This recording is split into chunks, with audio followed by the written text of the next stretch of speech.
السلام علیکم ورحمۃ اللہ۔ یہ جو سورہ نساء کی آیت نمبر 64 آپ کے سامنے ابھی میں رکھوں گا، جو کہ کچھ علماء جو ہیں وہ اس کی تفسیر کریں گے، اور سارے کے سارے علماء اس کی غلط تفسیر کریں گے سوائے ایک کے۔ ویڈیو میں آپ چیک کر لیجئے۔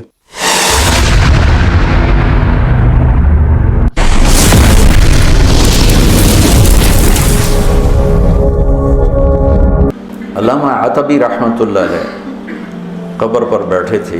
یہ پہلی صدی کا ایک واقعہ لگتا ہے کہ کوئی وہ رکاوٹ نہیں تھی اور کچھ پڑھ رہے تھے، تو ایک بدو آیا، اس نے اپنے اونٹنے کو باہر کھڑا کیا اور آ کر اندر سلام پیش کیا، السلام علیکم یا رسول اللہ۔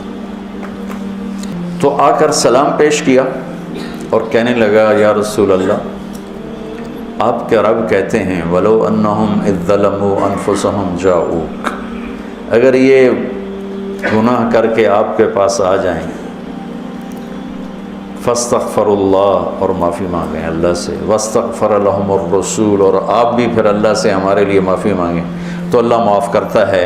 تو جِئْتُكَ مُسْتَغْفِرًا لِلذُّنُوبِ وَمُسْتَشْفِعًا بِكَ إِلَىٰ رَبِّي أَنْ يَغْفِرَ لِي، میں آپ کے پاس اپنے گناہوں کا بوجھ لے کر آیا ہوں اور آپ کو سفارشی بناتا ہوں اللہ کی بارگاہ میں کہ اللہ تعالیٰ مجھے معاف کر دے۔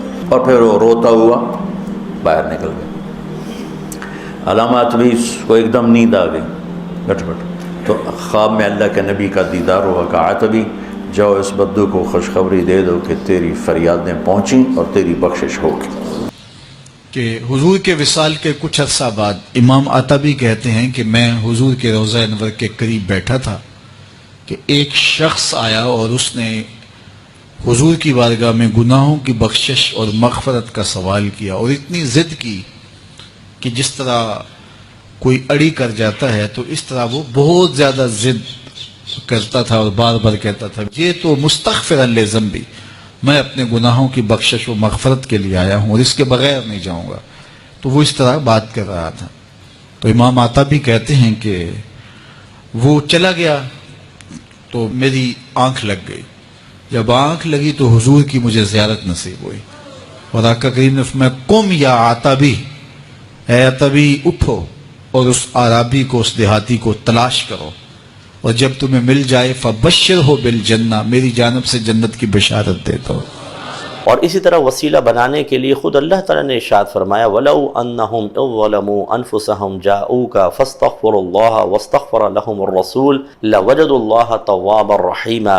اے حبیب، اگر یہ لوگ اپنی جانوں پر ظلم کر بیٹھیں، یعنی گناہ کر بیٹھیں، تو آپ کی بارگاہ میں حاضر ہوں، پھر یہ اللہ کی بارگاہ میں استغفار کریں، مغفرت طلب کریں، لیکن کہاں آ کر آپ کے پاس، اور پھر یہ رسول بھی ان کے لیے طلب مغفرت کریں، تو یہ اللہ کو ضرور بہت بخشنے والا مہربان پائیں گے۔ اب دعا تو گھر پہ بھی ہو سکتی ہے، توبہ تو گھر پر بھی ہو سکتی ہے، لیکن اللہ نے ایک وسیلہ اور نبی کریم صلی اللہ علیہ وسلم کی صحبت سے مدد طلب کرنے کی اجازت مرحمت فرمائی۔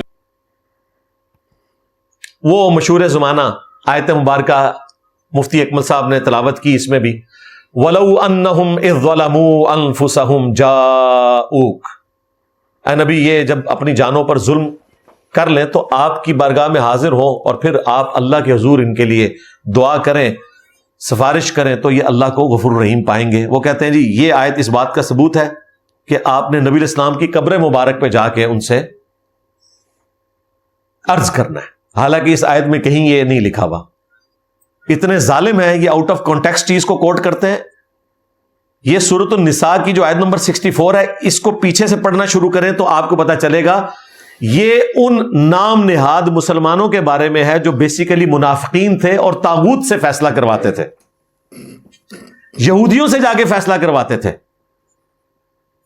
تو اللہ تعالیٰ نے پھر ان کے لیے بھی توبہ کا آپشن رکھا کہ اگر تم چاہتے ہو نا، یہ تم نے نبی کو حاکم مانتے ہوئے اپنے فیصلے طاغوت سے کروائے ہیں، حالانکہ ایک مومن کا کام نہیں ہے یہ۔ اب بھی اگر چاہتے ہو کہ تمہاری توبہ قبول ہو، کیونکہ تم نے اپنی جانوں پر ظلم کیا ہے، تمہیں چاہیے تھا نبی علیہ السلام سے فیصلہ کرواتے، تو اب یوں کرو کہ تم یہ ظلم کر چکے ہو اپنے اوپر، رسول اللہ کی خدمت میں حاضر ہو، پہلے تو نبی علیہ السلام سے معافی مانگو، کیونکہ تم نے رسول اللہ کا حق جو ہے وہ کسی اور کو دیا ہے، پھر رسول اللہ بھی شفاعت کریں پھر میں تمہاری توبہ قبول کر لوں گا. یہ چیز تھی. ویسے تو کہتے شان نزول لبو، جدھر شان نزول اندر موجود ہے انہوں مندے ہی نہیں پہ. اور اس کے بعد جو اگلی آیت ہے وہ مزید کلیئر کرے گی.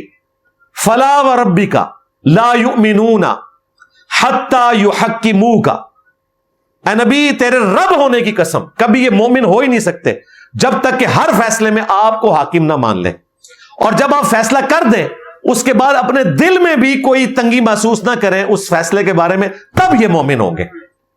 تو یہ پورا کانٹیکسٹ بتا رہا ہے.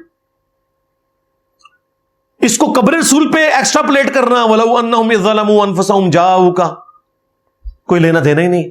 بیان کرتے ہیں پھر جعلی واقعات بے سند. وہ کہتے ہیں نہیں تفسیر ابن کثیر میں لکھا ہوا، بھائی تفسیر ابن کثیر میں بے سند واقعہ لکھا ہے کہ وہ ایک پینڈو شخص آیا قبر رسول پر اور کہا، قرآن میں لکھا ہے وَلَوْ أَنَّهُمْ إِذْ ظَلَمُوا أَنفُسَهُمْ جَاءُوكَ. طارق جمیل صاحب بھی بیان کرتے ہیں اور یہ سارے بریلوی دیوبندی دونوں بیان کرتے ہیں. بھائی سند ہی نہیں ابن کثیر نے اس واقعے کی لکھی.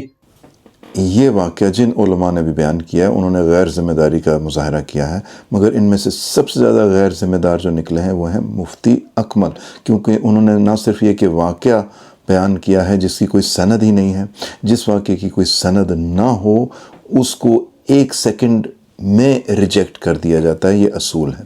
تو اس واقعے کو نہ صرف یہ کہ انہوں نے بیان کیا بلکہ اس واقعے سے کچھ نتائج بھی نکالے ہیں. اور وہ نتائج کیا نکالے ہیں؟ وہ نتائج یہ نکالے ہیں کہ آپ جن لوگوں نے جن سے گناہ ہو جاتے ہیں وہ قبر رسول پر جا کے اپنے گناہوں کی معافی مانگیں. اس اصول کے مطابق تو جو لوگ مدینہ میں رہتے ہیں یا زیادہ زیادہ یہ کہ سعودی عرب میں رہتے ہیں ان کے تو مزے ہو گئے، وہاں جا کے وہ گناہوں کی معافی مانگ لیں گے. مگر جو باقی پوری کی پوری دنیا میں غریب لوگ ہیں جو کبھی بھی زندگی میں ایک بار بھی سعودی عرب نہیں جا سکتے، ان کی تو پھر کوئی معافی ہی نہیں ہے نا. میں آپ کو اسکرین پہ دکھاتا ہوں ترجمہ اور آپ یہ دیکھیے گا کہ اس میں سے اصول کیا نکلتے ہیں صحیح والے. ایک اصول آپ یہ نکلتا ہے کہ گناہوں کی معافی صرف اور صرف اللہ ہی سے مانگنی ہے. دوسرا اصول، معاف کرنے والی ذات صرف اور صرف اللہ ہی کی ہے. اگر بات حقوق اللہ کی ہے، صرف اور صرف کوئی نماز نہیں پڑھی، روزے نہیں رکھے، تو آپ صرف اور صرف اللہ ہی سے توبہ کریں. مگر اگر اس میں کوئی حقوق العباد والی بات بھی شامل ہے، یعنی کہ کسی کی حق تلفی ہوئی ہے، جیسے کہ اس آیت سے پچھلی آیتیں پڑھیں تو آپ صلی اللہ علیہ وسلم کو حاکم مان کر، ان کو چیف جسٹس مان کر ان سے فیصلے کروانے تھے مگر لوگوں نے نہیں کیے، تو جس کی حق تلفی ہوئی ہے اس کے پاس بھی آپ کو جانا پڑے گا.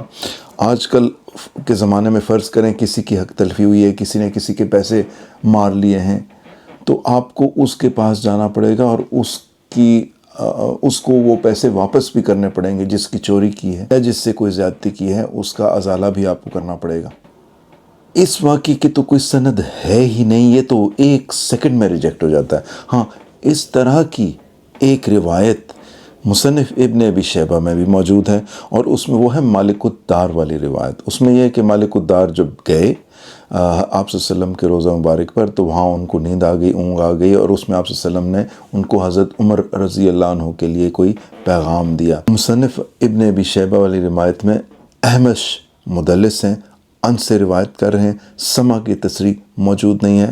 اور امام مسلم نے صحیح مسلم کے مقدمے میں نے لکھا ہے کہ مدلس کی ان والی روایت جس میں سما کی تصریح موجود نہ ہو وہ ضعیف ہے، وہ نہیں مانی جائے گی. اور یہ جو جھوٹا گھڑا ہوا واقعہ جس کی کوئی سند نہیں ہے، اس میں لکھا ہوا ہے کہ ایک پینڈو شخص گیا اور اس نے یہ کیا. میں اگر آپ کو کہوں کہ ایک پینڈو شخص نے جا کے اپنے پیر کو سجدہ کیا، قبر کو سجدہ کیا، آپ بھی یہ اصول نکالتے ہیں کہ آپ بھی جا کے سجدے کریں، یہ کوئی عقل میں آنے والی بات ہے؟ یہ بے سند واقعہ علماء کو بیان نہیں کرنا چاہیے، اور خاص طور پہ مفتی اکمل کو تو توبہ بھی کرنی چاہیے اپنے اس غیر ذمہ داری پہ، اور لوگوں کو حق بتائیں جیسا کہ انجینئر علی مرزا نے بتایا. السلام علیکم ورحمۃ اللہ.